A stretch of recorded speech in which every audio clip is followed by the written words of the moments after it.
1-avgustdan mehnat nizolari bo'yicha ixtisoslashgan sudyalar ish boshlaydi. Bolaga zo'ravonlik qilgan tarbiyachiga bog'chada ishlash 1 yilga taqiqlanishi mumkin. Zo'ravonlikdan jabrlanganlarga boshpana muddati 30 kundan 6 oygacha uzaytiriladi. Zarafshon daryosida 3 nafar yigit cho'kib ketdi. Kunning muhim mahalliy yangiliklari bilan tanishtiramiz. Assalomu alaykum. 2026-yil 1-avgustdan boshlab mehnat nizolarini ko'rishga ixtisoslashgan sudyalar faoliyati yo'lga qo'yiladi. Yangi tartib mehnatga oid ishlarni tezkorlik va sifatli ko'rib chiqish, sud amaliyotini bir xillashtirishga qaratilgan. Yangi tartibga ko'ra, Oliy sudning fuqarolik ishlari bo'yicha sudlov hay'atida mehnat nizolari bo'yicha 4 nafar sudya faoliyat ko'rsatadi.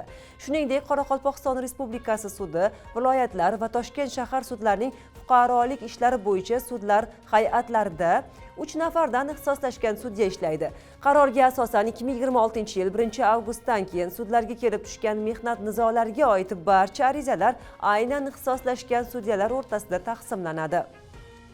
Davom etamiz. Bolaga zo'ravonlik qilgan tarbiyachiga bog'chada ishlash 1 yilga taqiqlanishi mumkin. Senatning navbatdagi majlisida ayrim qonun hujjatlariga qo'shimcha va o'zgartirishlar kiritilishi ma'qullandi. Jumladan, ma'muriy javobgarlik to'g'risidagi kodeksda ta'lim tashkilotida tarbiya va ta'lim berish jarayonida voyaga yetmagan bolaga nisbatan jismoniy zo'ravonlik sodir etganlik, shuningdek uni tahqirlanganlik uchun ma'muriy javobgarlik belgilanmoqda. Bundan tashqari, pedagogik faoliyatni amalga oshirish jarayonida voyaga yetmaganga nisbatan jismoniy yoki ruhiy zo'ravonlikka oid huquqbuzarliklar sodir etganligi uchun ma'muriy ozodlikkacha tortilgan shaxsga nisbatan 1 yil muddatda maktabgacha ta'lim tashkilotida pedagogik faoliyat bilan shug'ullanishi mumkin emasligi nazarda tutilmoqda.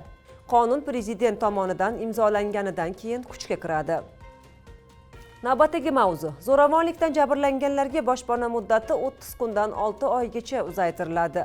Senatning yalpi majlisida ma'qullangan qonun bilan Ijtimoiy himoya milliy agentligining xotin-qizlarni tazyiq va zo'ravonlikdan himoya qilish sohasidagi vakolatlari aniq belgilanmoqda. Tazyiq va zo'ravonlikdan jabrlangan xotin-qizlar hamda ularning voyaga yetmagan farzandlariga davlat hisobidan malakali yuridik yordam ko'rsatish tizimi yo'lga qo'yilmoqda. Bundan tashqari, tazyiq hamda zo'ravonlikdan jabrlanuvchi maxsus markazga 6 oygacha, ilgari bu muddat 30 kungacha bo'lgan, 6 oy muddatgacha joylantirilishi mumkinligi belgilanmoqda. Shuningdek, tazyiq hamda zo'ravonlikdan jabrlangan xotin-qizlar va ularning voyaga yetmagan farzandlari uchun qator yengilliklar joriy etilmoqda.